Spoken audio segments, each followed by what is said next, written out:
Тамақтан кейін денің чөмен үйіңе апарып тастасам бола ма? Жоқ. Көтің боқ. Айбай, не десем болар екен, айтпақшы, пил соғымға не сойдыңдар? Мына жарты бас жеріміз соғымды сұрап отырған ес.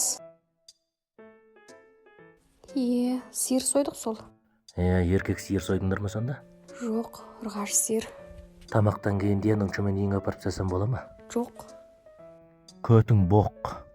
Кезінде жексенмен жүріп жүргенде қалай болса солай бара беруші едің ғой? Вот тамашы болды, құрсағым ашып кетті, тамақ жейікші. Даяшы, мына жалмауызға бір кесе сорпа бересеңізші, жалмаңдатпай. Ас болсын қызым. Жалмаңдамай енді же ғой. Бері қара қап-қара бұл Шымкент, айтпақшы, кеше сенің Луфаңдағы үйіңе барған кезде қарға сені сүйемін деп жазған болатынмын. Сен соны көрдің бе? Мен сүйем деп жазғанды көрдім, көп рахмет. Артына атыңды қосып жазайын сетігім таусылып қалды.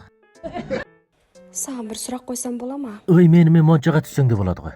Оған несін әуре болып сұрақ қойып отырсың? Айтпақшы, тырнағы ұзын қыздар осы құйрығын чала сүртеді дейді. Сол рас па? Сен маған оны сұрақ қып, өзің ойланып толғанып отырғанша барлық мәселені маған айта бер. Қандай мәселе болса да мен орындап беремін.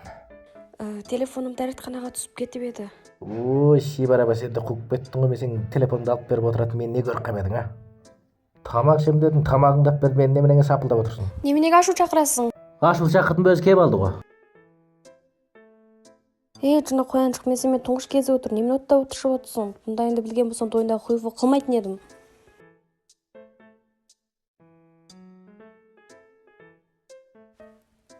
Пиязды аузыңмен аршасыңға өлік сас кетті ғой. Аузымда нең бар?